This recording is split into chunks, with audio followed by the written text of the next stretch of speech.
When people come into our lives and say they will bless us, they come up and show up at a high level, and Gene and his wife Susan have done that for us today. They don't live around the block like some of us do. They live hours away, and they schedule today and this time to pour into you.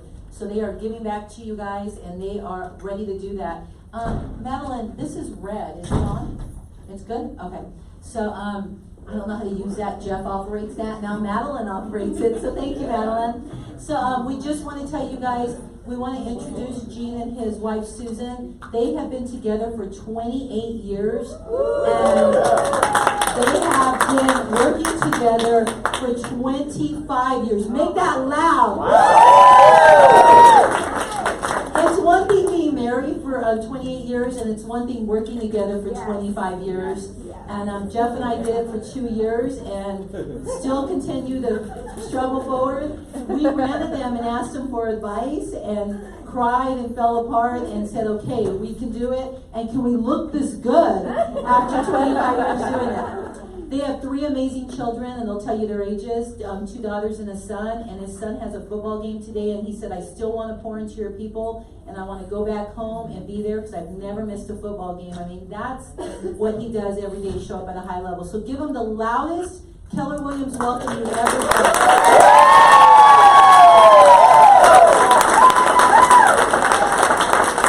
No pressure, guys, no pressure. Wow. Thank you both so much for having us. Can everybody hear okay? Yes. Awesome. Yes. So yes, we have been together a long time and very blessed. And I still think he's sexy. And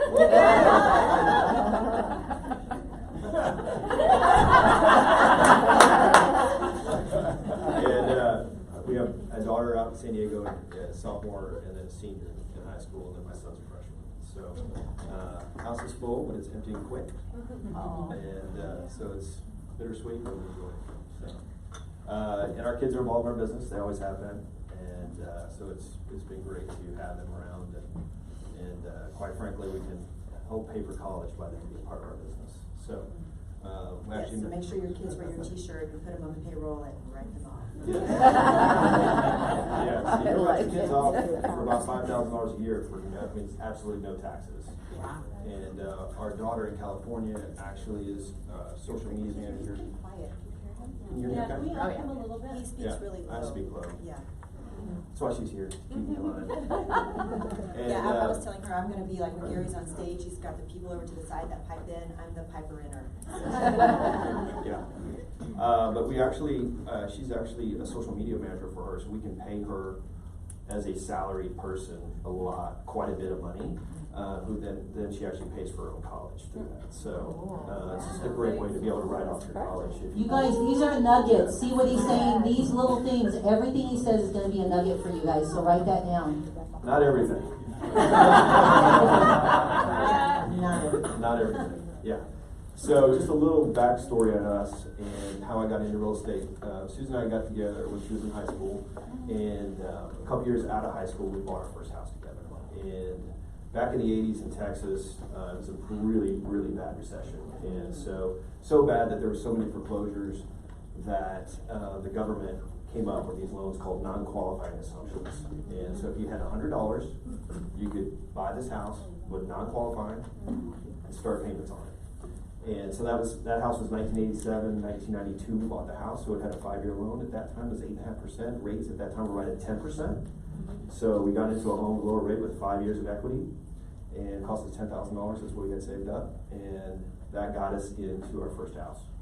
And so that got me interested in real estate, and was just going to community college, didn't really have a path, had worked at a wood shop, un-air conditioned wood shop for 8 years through middle school and high school and into college. And so this is my second job. So other than I did work at Howard Johnson's, bussing tables. My mom was a manager there, so I got to work there when I was 12. And my claim to fame is I got to bring, some of you guys know who this person is, I got to bring room service to Barbara Mandrell. Wow. Give him the punchline. Yeah. And Barbara Mandrell, at that time, of course, this is in Austin, she's staying at Howard Johnson, so she's probably on the little bit on the down. The exciting point, at a 12-year-old, I was standing there and I handed it to her, and I looked over and I saw her bra. I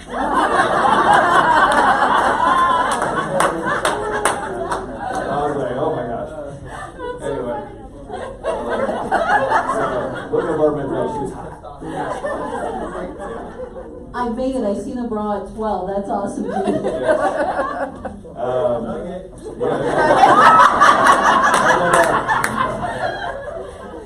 So got into real estate, and I had a little bit of college credits. I was able to I went 10 hours a day for 2 weeks straight and had my license in like 17 days.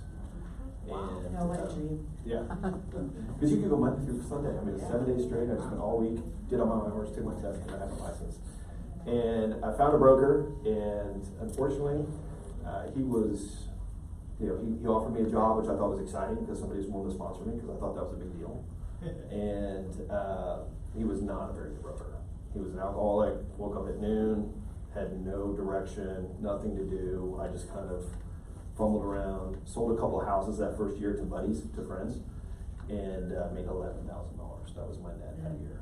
And, quite frankly, I would have been that 70% turnover rate every 2 years if it wasn't for her having a job in an insurance company. So she kept us afloat.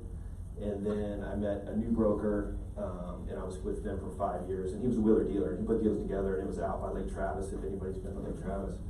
And so I was able to sit in his Suburban next to his big brick phone and listen to him put deals together. And so that was my initial. And so at that point, I went to some seminar, and they said, you need to be a specialist in something. And so I chose that. I love the waterfront property, so I'm like, hey, I'm gonna be a waterfront guy. And I was in my early 20s, and with a baby face, and who's gonna really want to buy from me? However, It's a good thing there was no internet, so people, and his name is Gene, so when you think of Gene, you think of like a 60-year-old guy. And then this stud walks in, and they're like, whoa. Yeah. But mostly then it was open houses, because I sat on waterfront open houses, not my listing, and waited for people from Houston to come in, because every weekend it was a flock of people from Houston. Everybody went to school there, but they went to Houston to make the money, but they wanted to get away and have a second home. So because I knew everything about the market, I knew everything that was on the market, I knew everything that sold, I knew anything for sale by owners, I knew anything that was off market. I had validity, and so I started to build my business. I changed my license plate to Lakefront, which got me an $80 million listing on 42 condos, because they drove in the parking lot, saw it, came in and said, "Who's that?" And so if anybody's Lakewood Inn, there's some condos at Lakewood Inn, and that's what that was. And so that was great until 2000. In Austin, our upper end was built around the NASDAQ, around high-tech companies, and it took a big dive.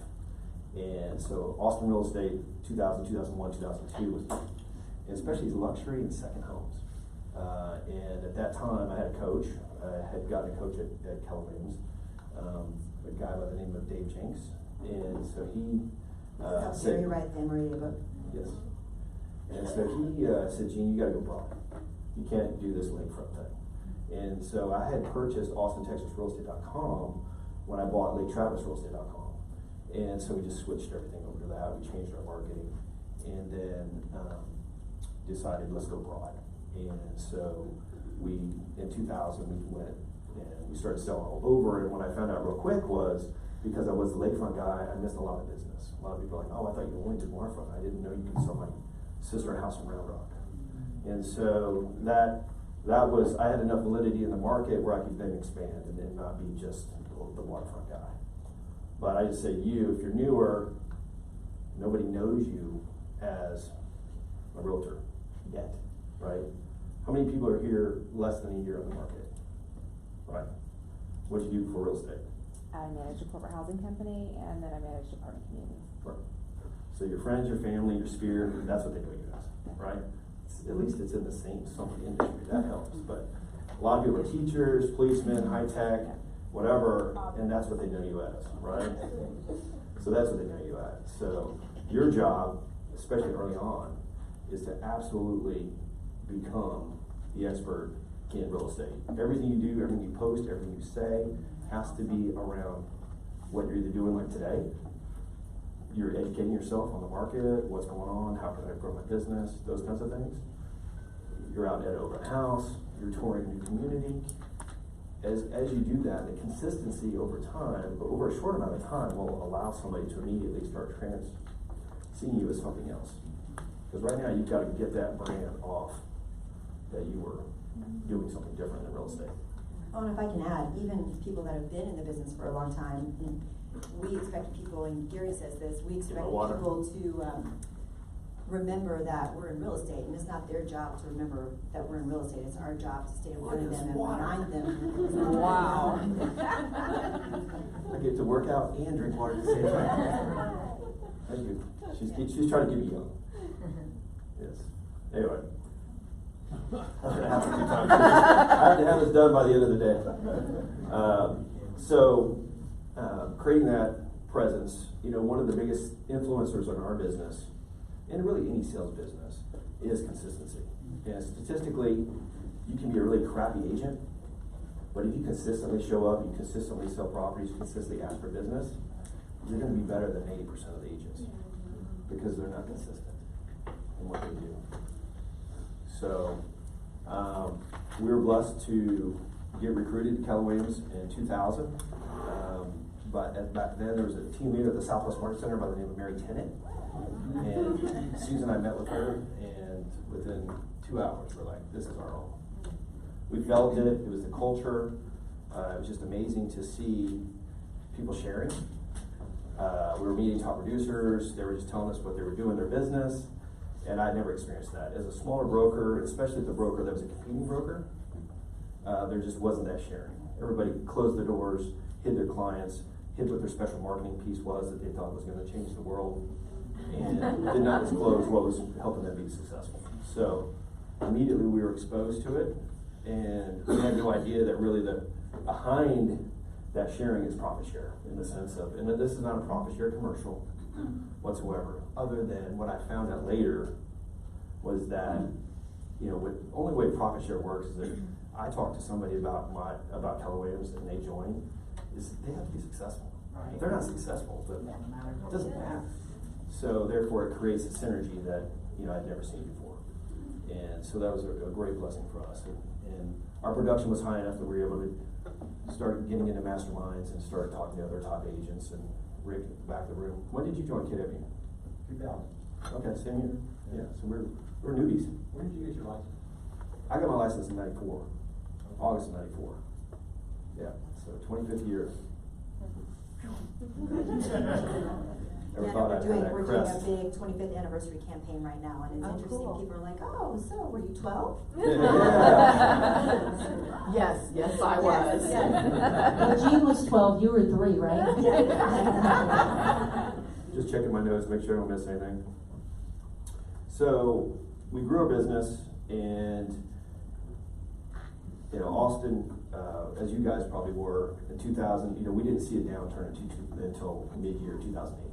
Yeah, but we were lucky enough to be in masterminds where agents from both coasts were just like getting blown up in 05, 06, 07. They were just hurting. We're like, they're going to be here. Well, it showed up. And one of my favorite stories to tell is, I didn't think it was funny at the time, or liked it at the time, but for Austin, we peaked in pricing in June of 2008, and then October, there was a pretty large stock market correction, and all my closings stopped. Like, everybody canceled their closings, because they're like, So there's a major fear at that point of just what's going to happen with the world, the economy, everything. And so I didn't sell another house until March of 2009. Wow. And so at that point, it was like... And at this point, we had all 3 kids. Yes, we did. Yeah, and so 3 things happened that really changed our trajectory at that point. In February of 2009, we had our awards for our market center, and I got the top award for GCI, which is $400,000. And Diana Kokoska was the MC for our awards. And afterwards, she said, Gene, you really are a $1 million producer disguised as a $400,000 producer. And I never had anybody really give me affirmations before, and didn't grow up in a family like that. So it was like, whoa, what do you mean? And so that happened. And then in March, the beta test for Bold came out. And so a lot of people know me from Bold because I've taken it 18 times. really slow learner. Really. And I switched coaching from every 2 weeks to every week. And then also, what I put D in my business. So this is 2009, March of 2009. So for 9 years, I've been sitting in the room with all these top producers and masterminds, Gary Keller. We used to talk about the DISC, the DISC, and then the ABA, and now the KPA, and so it lined up who you were. And I was never a top producer. Like I was not that profile. Yeah, my profile was not a top producer. And so I asked Gary one time. I never want to raise my hand unless I knew the answer. So if you have a question, please raise your hand. It's not a bad question. But that was me. I never raised unless I felt really confident that I knew what the answer was going to be. And I said, Gary, I'm looking at these profiles and I don't match any of them. He said, Gene, I get that. He said, but there's one thing that no test, no assessment will ever do, and that's measure desire. And so you have desire. And so that was something that, for me was amazing. And so when I got into taking Bold, hiring that weekly coach, and then adding D to my business. When I say D, Gary talks about how many hires do you need to be a millionaire real estate agent? How many great hires? 3, exactly, right? And so the first one is your assistant, right? But he doesn't call it your assistant. He calls it your assistant executive. Instead of executive assistant, it's your assistant executive. It's somebody who can actually run your team, but they're starting in this position. And so Jennifer entered our world at that point. And he had lots of assistants prior to Jennifer. Absolutely. Yeah. And kind of like my I was one of them at one point, and then I kept getting pregnant. Yeah. I don't know. Every time I get back to work, I gotta We don't recommend that. Never at work. Never to listing. Anyway, so I hired D to the business. And so if you're not a natural D, what that did was it was a driver. It was somebody that I'm great with ideas. I mean, I got all kinds of them. Oh yeah, we have a name in the office. He's the GIF. Would you like to share what the GIF means? You can. I didn't make it up. The good idea fairy. So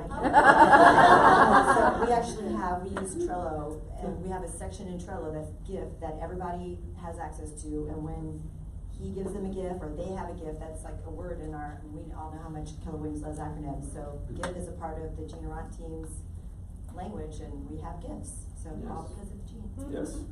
So I'm really good with ideas, not really good with implementation. So having a D, all of a sudden they implement. And so I had her take Monica's class, the Perfect Assistant, and it was the first time that I had somebody actually take a class and do the work and put it on my desk. Here's your part now. I'm like, oh, now I gotta work. And so she did it, and then she kept doing it. And so at that point, she was starting to really implement systems at a better level. At the same time, I started taking Bold. Again, going from 2000 to 2009, I thought I lead generated. I've always had a work ethic, so I was there at the office early. I was looking at the expires, withdrawals. I was sending out emails. I was making coffee, going to meetings, and so I really felt like I was lead generating. Because I'd see a hot property, I'd think, you know what, that'd be a good one for so-and-so, and I'd send it off to them, I'd call them, hey, who do you know, this is a really good buy. And so even when you have enthusiasm about a property, it does resonate, and believe it or not, you sell property, because people are like, hey, this sounds like a good deal, do you know it? Oh yeah, I know my brother's looking. And you write a deal. And so I was kind of lead generating. But when I found out in Bold, how many people here are taking Bold? Whoa, that's awesome. Is what real lead generation looks like. We know it's not easy to hit 20 contacts a day, is it? To really have 20 conversations, asking somebody, not a mass text, not an email, but a real conversation about, do you know anybody that I can help buy, sell, or invest in real estate? And all of a sudden, in that economy that was shooting down, I started doing that. And I did create a bunker. And if anybody has seen the old Bold, they actually videotaped it. and they said, hey, this is what you do, right? And so I had a door, had Jennifer on the other side of the door. She's a bulldog. She's not gonna let you in. And, you know, I had my calls, and I was on the phone, I had my music, had my water, had my food, and I made my contacts.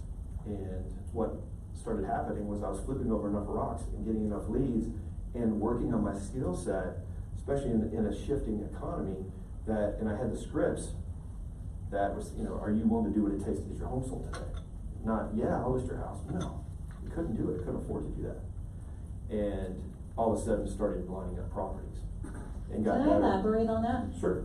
So one thing that, I want you to share with them is that you would lead generate, but you would be like a lot of us in this room, and including myself, where I would see a house and I would go on HAR. Didn't they finally take everything from you and leave you with a landline and a list to call? So let's Yeah, I had no talk cell about phone. that. I had a landline, no cell phone. Yeah, it was very, very limited. And also eventually, my family, everybody knew this is not. And Well, going he back. had to get to a point, and you wanted to bring that today, and he still uses this, where he doesn't even have the database or the CRM pulled up, so he's not distracted with his computer.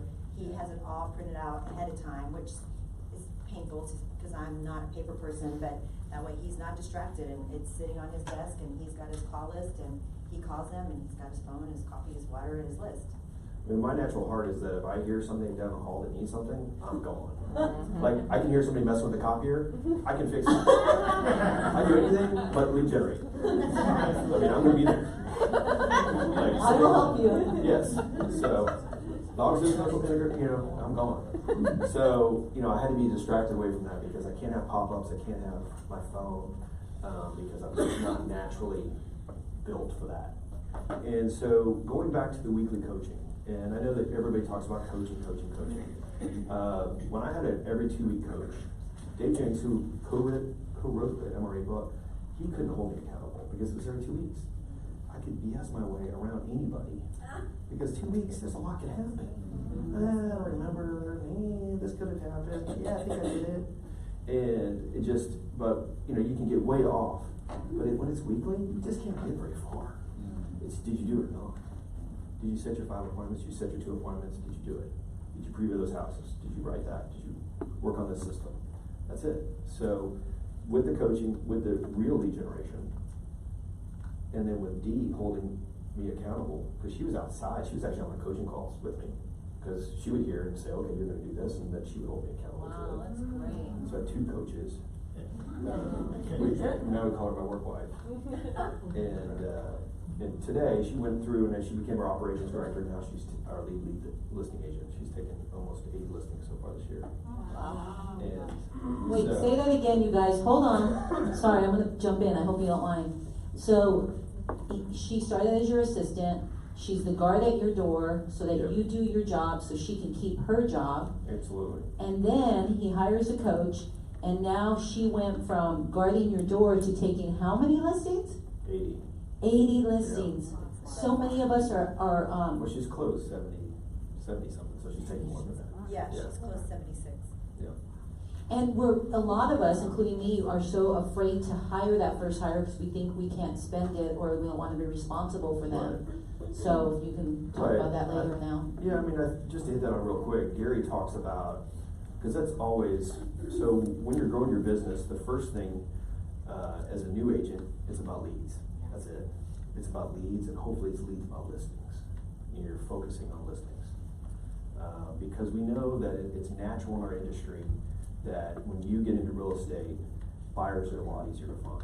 Whether it's going to an open house, whether it's somebody posting something on the Facebook or on social media that they just got qualified or they want to buy a home, you know, the buyers raise their hands, sellers don't.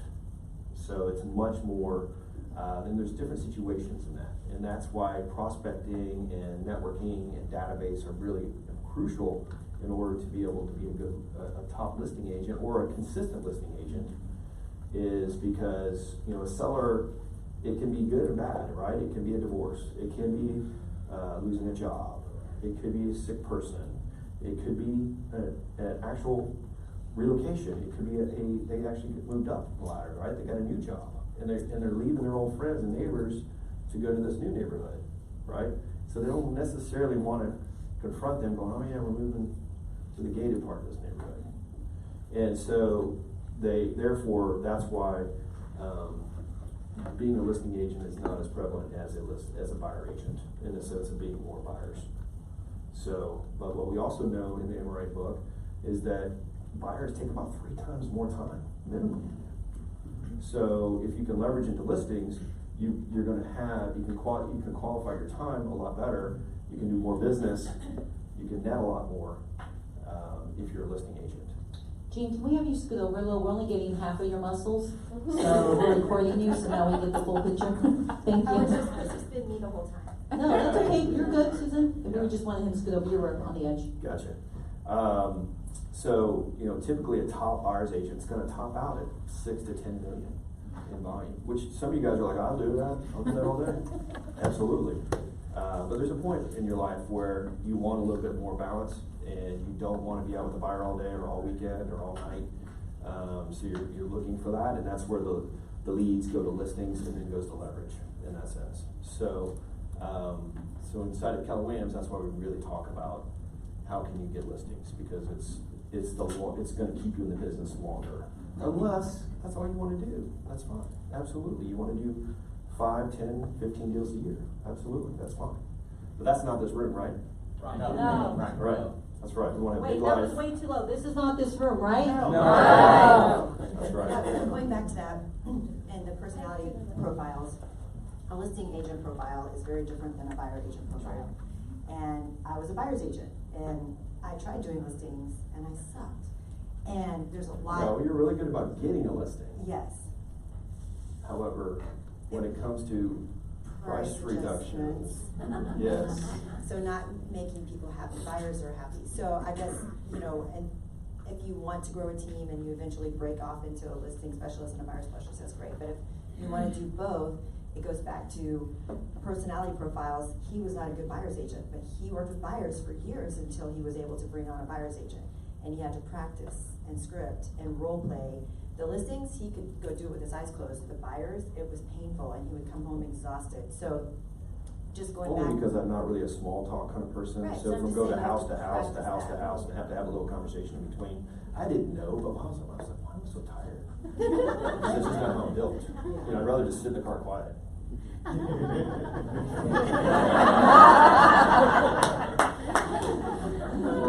But I got, towards the end, I'm like, you're following me. So you can with solutions for that. Yes, So, absolutely. no, And I there's- have gas, yes. you can't ride in my car. You gotta follow me, yeah. That's right. We're talking about over there? Did that answer, what, you would ask a question? Oh, she was just talking about, yeah. So, it was just kind of fast forwarding, you know, getting into that. Also, before the downturn, we made the choice in 2006 to move into what is now our farm. And so we moved in that farm and bought a house in December of 2005. And then But let me clarify, we purposefully moved into that farm, so we didn't Right. move into the farm and it became our farm. We went with intentions of that being our farm, and he'll talk more about that. Does anybody not know what a farm is in real estate? Hey, it's not a stupid question. Because it's really, I mean, forever I was like, what the heck's a farm? Yeah, and so, we were very purposeful in that, we created a plan, and does anybody here have a farm that they work, other than Rick back there? Yes. Can you share a little bit what a farm is, just really Sure, quick? There might be yeah, I some mean, I people think who it's don't wanna raise important, their- you know, when you're talking about a farm, so that neighborhood is Steiner Ranch, and so that's, today it's 4,500 homes, back then it was 3,200 homes. It was really well known for the schools, but the cool thing is that, like, that neighborhood, like a lot of neighborhoods around here, is that it was started in the late 80s, went bankrupt, and then kind of kicked up a little bit more in the 90s, and then Taylor Morrison came in, which was Taylor Woodrow and Morrison Homes, before they came together, and bought the rest of it. And then, so they did a really good job creating sections, and there was homes in the 300s, 400s, 500s, 600s, 800s, and depending on the lot size, and then some custom sections. And so there was a big move up neighborhood. You know, so you moved into it, and then all of a sudden, you know, you were doing better at your job, and then you moved. You have more Or you had more kids, and kids, and then you your house. moved up. And so there was a lot of moving inside of the neighborhood. And so for us, we went and evaluated and looked at it, and there used to be a Keller Williams agent many years ago that was really prominent in there, but he had faded. And so nobody had more than 10% market share. And so for us, we were looking to see if anybody had less than 15%, which nobody did. No more than 15%. And so the number of units and no one had more than 15%. Yeah, and so the opposite of that, I had an agent come up to me one time when I was talking about a farm, and they said, hey, I want to farm my neighborhood. I'm like, okay, cool, tell me about it. And I said, well, it's a townhome community. I'm like, okay, so how many townhomes are there? And I said, well, there's 36. I said, okay.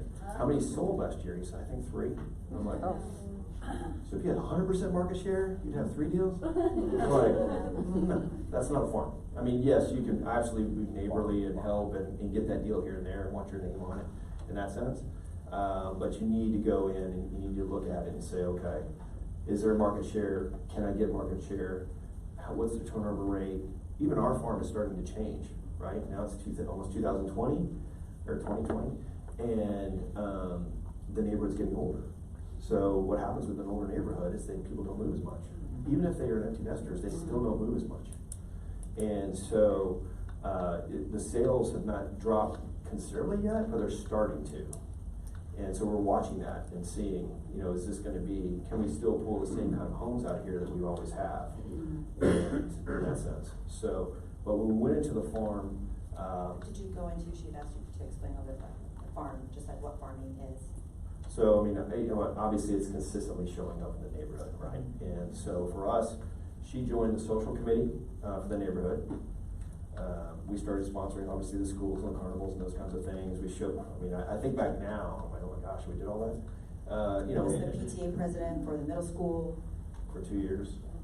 And we actually, our kids didn't even go to those schools in the beginning because they were going to a private school, and not because the schools weren't great, they were going to a Christian school. So it was funny that, I was at the school when I was president. But we just got involved in all the different events. We sponsored the Easter egg hunt, the 4th of July parade. We created a few events, our own, and so we had a shred day, and we had there's a big garage sale, neighborhood garage sale twice a year. And so 7 years ago, we actually purchased what used to be the Welcome Center for the neighborhood for Taylor Morrison. So that is where our office is at. That's where our team's at. And so really we have, cool. You guys can stop by and see it sometime. It's really cool. So we've got, obviously branding with that in that sense.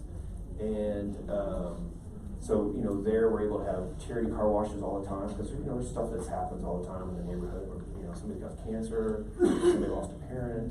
Those kinds of things for raising money, with the football team or the different. But going back to the garage sale, that was a really big thing for us, and people still talk about it and ask us about it, and we stopped because the HOA took it, and that They was. don't know what it is. We didn't say. Yeah, so about to say. Building up. This is marriage 101. We know together. Thank you. So it was called the post garage sale drop off. So I actually called. I had nonprofits, and you called them and say, hey, bring your truck and I'm going to have stuff for you. And I had 18 wheelers, and you don't have to have a building with a parking lot. Go do it in the parking lot here, or do it in the, at the community center in the neighborhood or whatever. And all these 18 wheelers showed up, and we called, and our big idea. Well, it's one 18-wheeler and then several little trucks. Right. But the basic is that when you finish a garage sale, you got crap left over. Right? Yeah. And you don't want, what do you do with it? Or you don't have enough crap, you don't have enough stuff to put out in your garage, in your driveway. And so everybody has brought their crap to us. Like, and so the first year we did it was actually at the community center. We didn't have our building yet. And it was supposed to start at 2 o'clock because the garage sale was over at 1 or something like that. And we showed up, and everybody had already dropped all their crap. It was like, Now, oh my we gosh. have a moving truck, so our Yes. moving truck was there, and they just set it all in And front it of was the truck. everywhere. And we're like, and it was like we had a small team at that point. There was a few of us. We had no idea what to expect. And we're like, oh my gosh, that was so much work. The next year, we actually got with the middle school, the theater department, and with Goodwill, and we were able to put so much money into the Goodwill truck, or so much So poundage. these kids got volunteer hours. Right. We had the truck there to do it. I got to market it for a month ahead of time and touch the database, and then touch them again afterwards, and touch the neighborhood, and run it in the neighborhood magazine. And it wasn't just that one thing. Right. Yeah, and so Goodwill donated $3,000 to their theater department. Yeah, we had so much stuff that they stopped doing the whole pay you by how much it weighs. Yeah, they said that was the this program. is They're like, oh, you guys, they give us too much stuff. We Might can't be give you too money. loud, Yeah. You guys, so wait, let's not move on from there. That is a free event. It gives you a reason to call the neighborhood. It gives you a reason to touch base. It gives you a reason to say your name, and they're coming to you to bring their stuff. That is big. Oh, yeah. That's Oh, yeah, really we're, big. you know, we have our shirts on, and we're taking stuff out their trucks, or other trunks, and all that stuff, and getting a lot of thank yous, and of course, people want receipts and those kinds of things. You're shaking hands And and of kissing course, I'm babies. getting their information as I'm writing the Love receipt, that. adding them to the database. That Yes. first year, we got I think it was a $500,000 listing, and we sold them a $700,000 house, $800,000 house. That's awesome. That was worth a few hours Yeah, getting them trash. for sure. Yeah. That's right. So that was about a $60,000 commission for helping them. Wow. Yeah. Join your team. Yeah. Now, we did get some tires and some weird stuff, and it's like, come on, Oh, I got a yeah, bunch people of bring trash. stuff, you're like, oh my gosh, this is not donatable. I'm sure you should own this. Anyway, so we started into that farm, and we were very successful the first year, and just pouring into it. And we had a calendar, created a calendar on how we did these different events. And, fast forward 13 years, we're able to pull back a lot on that. We're still very involved in different parts of it, but now that there's been a high school built, and so we're really part of that. I'm on for the last 6 years, I've been a board member for the Education Foundation for that high school. The Leander District is a very large district, probably like 80, I don't know how many high schools are here. Yeah, a lot. And But- to being a part of those things, your name is your brand. So even if we're not advertising the Gene Arant team on any of the Education Foundation events or anything like that, but seeing his name and seeing my name come across as the PTA president, they see Arant, and it's just, it keeps front of mind. Yeah. By the way, I made a pronunciation of my last name. Nobody really knows. I didn't really know my dad, so it's just there's an Arant or Rant or Arant. So I just one day I said, you know what, it's Arant. And now I walk into Target and buy something. They're like, oh, okay, is there Gene Arant? I'm like, how do you know how to pronounce that? That's not how you say it. Yeah, that's not. Anyway. Wait, how do we That's back supposed to to me. pronounce it? That's right, Arant. Arant. I don't really care. Nobody really knows. Let me tell you one thing that I may be jumping ahead, but another big event that you have that really resonated with me was your Christmas one with the mailbox. Yeah, well, we do a Did you come at Christmas Santa. time? No, but I remember talking to you guys about it, and Yeah, Yeah, so it's a Santa mailbox. we do a Santa, at our, when we got the building, we do a Santa. And We actually did it the week of Thanksgiving, so on Black Friday, it was the Santa event, and we had Santa come and had a professional photographer, and I bought a printer, a photo printer, so people would show up and they would immediately get a picture of their kid with Santa, but then I would get their email and their name to add them to the database, and then I would send them a digital copy for them to order their Christmas cards, because Thanksgiving, we Non-branded still have one. time, no branding, nothing, it's Right. just a professional photo with Santa. And we did the mailbox with the Santa letters, and there was nothing, this was just a give back, but I wrote back to each kid a Santa and have a stamp that comes from the North Pole and send it to the Love this. parents, and I do get the parents' addresses to add, again, they're going to the yeah, database. so it's I- an envelope inside of an envelope. Right, so the parents can give it to their kids, yeah, Yeah. it's really cool. Yeah, so it doesn't happen overnight, but it's definitely, it's one thing after another, and you find out what works and doesn't, and that worked for several years, and then it got a little weird. People started getting angry that there was a line to see Santa. Yeah, so it got really awkward at a certain point where it wasn't really necessarily people on the farm, and so we stopped it, last year? 2 years ago. 2 years ago, yeah. But weren't they coming by and dropping off the Santa Oh, letters? no, we have, Oh, yeah, we still do some of that, and we have lots of, we have toy drive and coat drive and those kinds of things too. So, getting back to our business in 2009, and looking at, having those three things, Bold, coaching, and Jennifer, and how that helped me. And then why I continued with Bold. Because what I found out real quickly was that I would finish Bold, I'd be really busy, I'd have a month of catch up to do of all the stuff that I generated. and then I would go slowly back into old habits. Right back into old habits. And, so I took it again, and I got better, and I, stretched myself a little bit more. And it got messy, got really messy, and so we work on new systems to try to get that off my plate, in the sense that I could stay lead generating and not be in my head going, I really need to write these note cards. And so, yes ma'am? When you say messy, can you talk about that?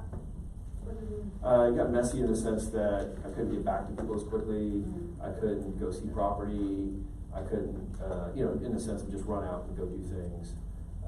Yeah, when you're lead generating and someone's like, oh yeah, I just actually was gonna call you about blah blah blah house. Human nature, you wanna stop and research that house. I know I did. And it's like, oh, well, let me work on that right now. Instead of saying, you know what, that's great. Can I call you back at 2 o'clock this afternoon? Yeah.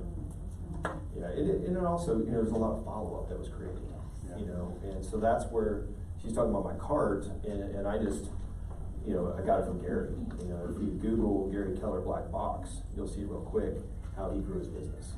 And so I still do that today, where I've got my box where it's 1 through 31, the days of the week, or the days of the month, and then I have January through February. I'm saying January through December. Get Things Done has that similar model when you go read that book. Yeah. And so if I talk to you today, and I need to follow up with you, like I leave you a message, but I really want to talk to you, and I put it in the next day, right? I talked to you and you said, I was going on vacation for a week, let's touch base the week after, I drop it in that day, right? I talked to you and you said, you know what, we just found out we're pregnant, we're not moving this year, but by next spring we gotta move. Boom, I'm gonna put it in January, right? So. Now he is still making notes in the CRM and putting things on his calendar to pop up too. That's just an extra. So he's not that old. What's your desk? What is your desk? I'm an IAS. That's IC, yeah. I can relate to all that. Yeah. I made a box, I haven't used it. Yeah, my D is below the line, my I's Mine's decent, but I don't really feel like I'm that, like my I's that high. My It's S not and that I high. are equal. But I'm S, and then I've got C, a decent amount of C. So. I feel you. Yeah. That's his exact profile. But the thing about that is that once you know what you're doing, you raise your D. Like I can stand here, like I would not be comfortable standing here and talking to you guys if I didn't know what the heck I was talking about. I really feel comfortable with it. There's no way. So because of that, I can raise my D and I can be more direct and I can have very direct conversations with clients because I know internally, if I don't have this conversation, they're gonna make a really bad mistake. Right. They're gonna overprice their house. They're gonna go online, they're gonna go with, really, it's not gonna go on with the right condition. They're just not making a good decision. So, I can raise my D now because I know what I'm talking about. Yeah. And so that took me a little while to figure that out. What was that? Weird question. Oh, messy. Yeah. Go ahead. To back up just a little bit on the part that you were talking about when you guys decided to pick your farm and you went to that area and realized that the person there kind of faded out. Right. I guess how do you go about if you're wanting to find an area that's not really cultivated? How do you find if there's no one there or there's someone there 10%, 15%? I guess I'm very new, so I don't know how. So I just reached out to our title company this week. And I said, this is what I need for this neighborhood. I need to know how many homes. I need to know how many are selling a year. Because you gotta realize too that, like for Steiner Ranch, there's 300 plus sales a year, 350 depending on the year. But that's 700 sides. That's not 300 sales, that's 700 sides. And so we do a lot of buyers because of our listings, right? We get a lot of buyer opportunities. And so, you look at how many homes are there, what's the turnover rate? So there's 3,000 and there's 300 selling, so that's a 10% turnover rate. That's really high, by the way. So if it's above 5%, that's probably pretty good. Any idea what it is? She's asking about finding the market share. Right, so then the title company, because they track all agents because they want to be in business with you, right? They can run their metrics, and your team leader might be able to with broker metrics, I'm not sure. Yes. Yep, we have. Okay. And they can run and say, okay, this person has the most sales, they had 17 sales of 300. So you look at that and go, okay, that's 5%, or 5.6%, I'm making up numbers, but it's about right. And so at that point you can He only see. knows 3%. That's right. So you're just looking at it and going, okay. you know, and also looking at average sale price, right? You don't want to necessarily go into a neighborhood that, if it's not the sale price that you want to be at, because you may want to have, you know, for us, I know our market's different, but, you know, for us, with the split with our agents and all that, we try to stay above 200. You know, we really want to go, but our average is almost 500. And so, we're able to do some luxury that brings it up. It's not like it's everything, but it's definitely a chunk. But our farm, the average sale price is almost 600. So that helps, but it didn't used to be. It used to be 350. And we'll teach a class on farming and how they calculate that and bring some title companies in. Yeah. Yes, sir. And we have the market share of all the neighborhoods. Well, I knew that, but I was just like, cause he dropped him, he was like, I went there. Well, I was just, cause he was like, I went there and we looked and, you know, and it was only Right. 50, so I was like, well, How'd hold you do on, that? I didn't, yeah. Yeah. I love that And we've question. we've looked at other, you know, now that we have perfected the model for us on farming, we know we could go into any master plan community and do it. Like, we know exactly what we need to do, we know all the steps to take, and we've researched different master plan communities to do it again. The most difficult part for me to get my head around is we lived there, so we were embedded in that. Right. We have to find a who that's going to go and do what we Right, did. so when we have the person, then we'll do it. And that's where you see expansion working in some of Keller Williams, because you can go expand and have an agent part of your team, but that's their baby. Rick? You mind sharing what your market share is in Steiner Ranch now, and are Sure. expanding to other neighborhoods for farms? It fluctuates from 10% to 30%, so around 20%. And what other neighborhoods have you expanded, or have you? Well, naturally, we moved around the corner. There's a couple other neighborhoods that, because traffic is so bad where we're at, people want to be around the corner to get down 2222 to get into town. So there's another neighborhood called River Place, and so we're just naturally starting to take over market share there. But we haven't gone in and just pounded on it. But one thing to keep in mind, sort of like he got pigeonholed as the late guy, and he had to get over that. Being in our farm and being dominant in our farm ended up starting to bite us in the butt too, because they're like, people were leaving Steiner, they're like, oh, we haven't really sold Steiner. Well, we're gonna sell about 180 houses this year, only half of them are in our farm. Not even that. Not even that. Not even that. Yeah, so they're Probably all 60. over Yeah. Austin and surroundings, so, you know, being mindful, it's a fine line, you know, and I market directly to our farm with things specifically to them, and then I market everybody else that's more broad, so that way they're not like, oh, this isn't relevant, cause all you talk about is But Steiner we Ranch. do, even in our farm, we do market to let them know that we sell everywhere. So we do throw in properties, you know, that, hey, by the way, we just sold a house, you know, property out by F1 or up in Georgetown. Cause we have a lot of But people our moving to the Sun non-farm City. people, I don't market our Steiner stuff as much, yeah. No. Did you door knock your farm or do anything like that? I had HOA had some ISAs, but I'm fearful of door knocking. Really? Personally, I'm good on the phone, but knocking on a door, I've done it. You know, for open houses, like we're having, you know, an evening open house on the street, we do the whole neighborhood. So we do it, but at one time we had 4 ISAs that would go out and then we'd get reported, and cause but we used to do like 4th of July flags on every house. Right. And then eventually we stopped because you got 1 or 2 people complaining, and it's, you know, HOA's all over us. You know, where you can't put in the yard, you can only lean on the yard, on the house, you can't have any marketing on it. You know, Then you wait a few years and then you do it again. I mean, Gary talks about, what is it that he says, is you have to be, disruptor. disruptive, yeah, Yeah. be disruptive. I mean, that's the only way you're gonna stand out. I just wanna ask in this room, who's getting an HOA phone call because you're doing your job? There you go, just a couple of you. So that's your goal. Do so much that you get an HOA calling you. That's right. I lost your hands. That's right.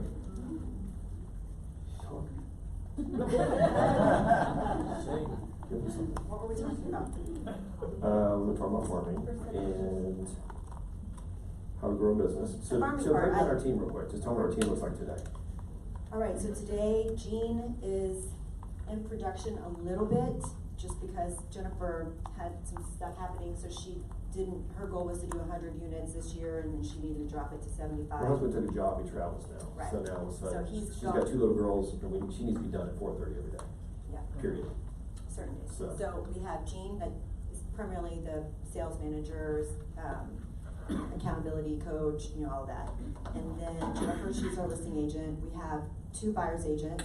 We We had a had 3. third, and we just had to, part ways. She just wasn't producing. Great person, but just not a closer, so we had to part ways. And we have an ISA. I am director of operations. We have 2 admins in office. We call them client care managers. And then we have a virtual client care manager as well, and a runner. What is an ISA? Inside sales agent. Thank you. Yes. Sorry, it's those KW acronyms, right? Yes, Yes. a lead So generator. he does inbound, outbound, lead follow-up. Just never heard of. Yeah, mostly lead follow-up. What does your week look like? So for us, I mean, So Monday mornings, we meet, the entire team meets at 8:30, and we do a power up and share a great thing from the weekend, a goal and an affirmation for the week. And then they roll into scripting and role playing, so every morning at 8:30, they script and role play, except on Mondays. And then they all lead generate from 9 to 11. buyer's agents, listing agent, myself, and the ISA. And they all have their own space that they work in, but lead generation is done all It's together. one big room. Just so that they can feed off of each other and stop and do a little scripting or role playing with somebody, or if they have an incident that, you know, just to discuss. And then from there, the agents disperse. Sometimes they stay, but they've, you know, hopefully at that point they've set an appointment or have appointments or have research to do or meet a client, those kinds of 11 things. o'clock or 11, yep. Myself and ISA, we share a room. That room, that's my office is right there, so it's open to everybody. And then I just stay in there and continue unless I've got appointments. Like right now we're hiring, so we're looking for a buyer's agent, listing agent, so I'm just interviewing. It's a lot of my afternoons. Yes, sir? Yeah, you mentioned just your person wasn't a closer. What could she have done differently to be a closer? What was the challenge? It was in her mind, only her mind. Mindset, period. She And- just had a negative, like, about herself, that I thought that if we put her in the right environment, she would change, and it just did not happen. So she just wasn't contacting clients? Or she Oh, no, absolutely, just not being able to, Get her across the goal line. And not, right. It's just- Well, and she wasn't working on improving that. So Right. Gene, he does 4-on-1s with the sales team. I do So 4-on-1. 401 is an accountability meeting, which means 4 weeks, 1 month, 1 year, that's your goal sheet for the year. And so everybody, we meet once a week, for 30 minutes with the producer. She meets with the staff, with the staff, and does the 401s, so. So just through coaching and coaching her through that, she could have raised her game by practice and scripting and role playing and educating herself, and if that just her goal didn't match our goal, and she was okay doing 5, 6, 7 units, and we needed her to do 24 as a minimum. I honestly think that's the biggest mistake we make. We like people, we wanna help them, Oh, yeah. and that's. It was that's 2 or what's- 3 months too late, but I mean, it's still, if I wasn't for my coach, if I had a call, he's like, all right, so what are you doing about it? Mhm. I'm like, by Monday, so it was Monday afternoon. Because you're a nice guy and you wanna help them, and, yeah. So Actually, it was that's- Monday morning. We went in, she came in for the power up, we finished that, and then we said, hey, let's talk. And so, she was halfway released. She was Because we got pressure, and it's like, yeah, we gotta stay after this. This is, everybody's goals is, you know, we've got a volume goal and a units goal, and if we hit it, then everybody we were taking, you know, kinda like the Lance looking thing, we're going to the beach kind of thing, so we're really close to that, so we need everybody, all hands on deck these especially last 60 days of the year before, you know, closing by the end of the year. Fourth quarter is, you know, October 1st is January 1st to us, right? Everything we do today shows up 90 days later. So all the Yeah, our weekends we're team meeting doing. last week was a Happy New Year's. We did champagne and had decorations. It was Happy New Year. Yeah. Yes, ma'am. So you said you have ISAs, listing agents, and buyer's agents, so do the inside salespeople, are they the ones that give the listing and the buyers the leads, or how do Both. they? Yeah, both. So the agents still lead generate also. And he's only been with us 2 weeks. We've been without an ISA for a year. So it's only been the agents lead generating for this past 12 months. However, our goal is that production-wise, agents generate half of their own appointments, and our ISA gives them half of the appointments. Yeah. Your ISA is salaried? Yes, Correct. and bonus on transactions. Are you only using bold script? No, not necessarily. And again, we have enough leads in the bucket that he can just go through old stuff. She said, are we using bold scripts? Yeah, I mean, to a certain extent, absolutely, yeah, absolutely. Yeah, they're all mixed in. So can we talk a little bit about, we have a lot of agents that are, they're running their own team, they're lead generating, and they are doing everything. How do you go from that place to being comfortable to hire and finding that right first hire like Jennifer, because you went through a few assistants? How many people here have taken career visioning? Awesome. How many have taken it more than once? Awesome. More than 5 times? Gary says take it 10 times. Wow. Have you taken it 5 Oh, times? I've taken it over 10 times. I've only taken it 4 times. Yeah, and because we all cheat, we want to cheat. I think the first thing you have to realize is that when you're hiring somebody and you're looking at maybe your first assistant, or hopefully you're your first assistant executive, that yes, it's $40,000 or it's a $50,000 commitment, but it's not. You know, they're on a 30-day, 60-day, 90-day, right? And so you have that conversation up front. So if it's $50,000, it's $4,000 a month, right? So if they don't work out the first month, and so you have to set standards, so you have to understand what you want to get done. So you don't just walk in and say here. And so my class, you know, I did the absolute most classic thing that an agent will do without training. Because we're not HR departments, we don't know. And so I hired somebody who I loved, adored, and she was a great person as my first assistant. And what I found out is that on the DIC, she was me. Yeah. I love that. When I walked in and hired her stuff, and I was going to go to a appointment, she's like, well, can I go? I'm like, no. Because she didn't want to be behind a desk. That wasn't her job. It just was not her profile. So you have to understand the natural personality of somebody that will do well behind, you know, sitting at a computer all day, you know, taking what you can give them.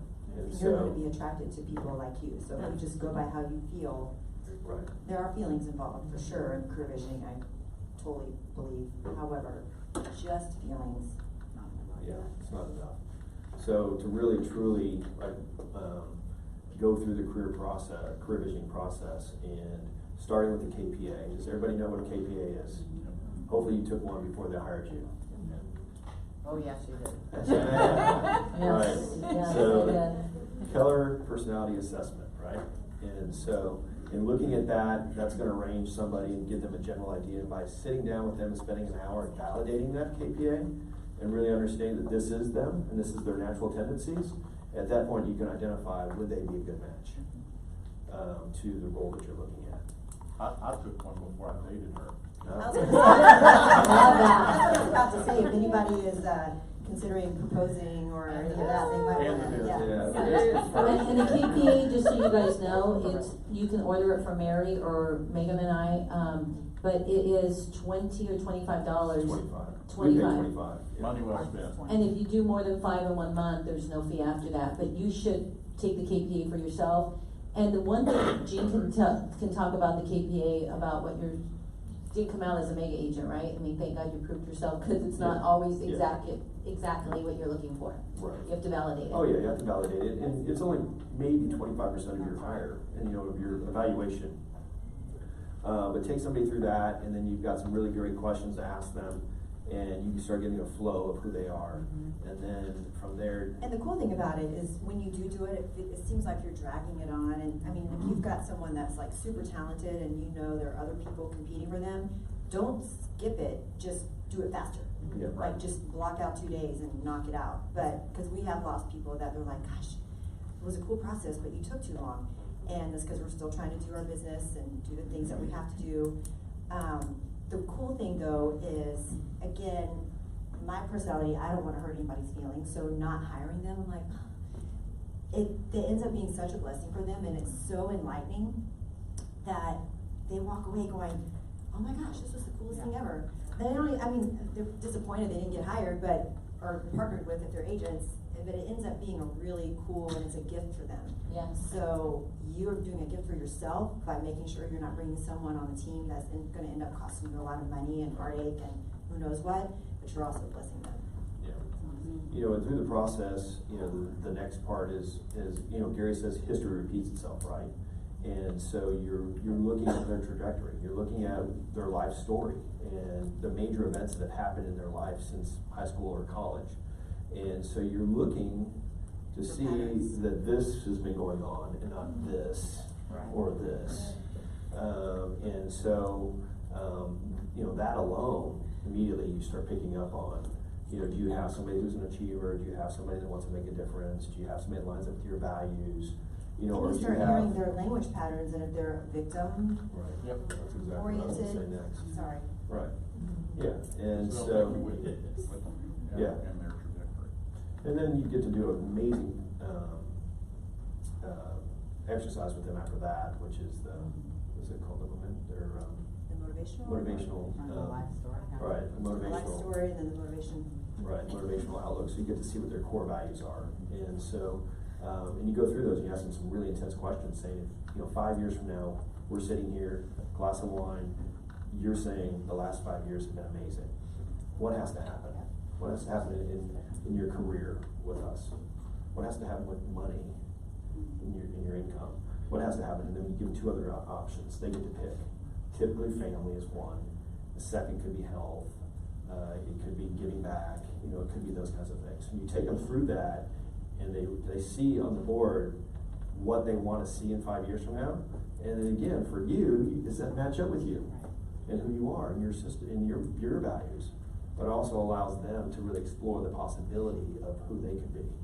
Yeah, Gary shows an example of a diagram with a circle, and we did an interview last night, as a matter of fact, and I've got to make sure that my circle is big enough for their circle to fit inside of, and if my circle isn't big enough, or I don't want to make my circle bigger, I'm doing them a disservice, and they're going to end up taking everything I teach them and leaving anyway.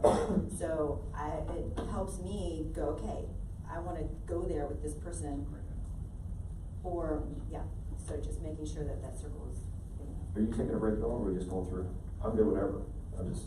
You guys want a break? No. No, okay. Cool, awesome. You need a break after your 2-gallon water that Susan's making you drink? No, I'm good. I'm Okay, good. great. Do you need to plug him in? You don't need to plug him in. I'm okay. I'm still. We're good. I'm still alive. I think she might want to. All right, real quick. So you don't die. You talk. Yeah, okay. Well, I didn't know what topic you're gonna go on next. I'm going to talk about really the core of your business and what that looks like, and which is, anybody can guess? What is the core? What's the number one thing you What have would to Gary have? say is the number one thing, most important thing in your business? Lead generation. I know, I said the same thing. Desire. Your big why? For what? Who are you lead generating to? Right. So we're going to talk about database and why that's important. You know, if you ever decide to have any value to your business, it's all has to do with the database. I've got a client moving from California right now, and he wants to buy an insurance company. He wants to buy a book of business. He wants to buy a book of business, and so he's looking for a database. That's what he's looking for. And so the value of that business is purely going to be on the repeat business inside of that database. And that's the whole reason Gary is doing all this command stuff, because all of our databases are exposed to all these third-party companies. And again, our data, they're taking it and doing what they want. So protecting your database and your people, he's helping us do that. Right, and there was a quote by Star Rapp that says that in the 21st century, the database is the marketplace. And, you know, and if anybody's heard Gary talk, the last 2 years,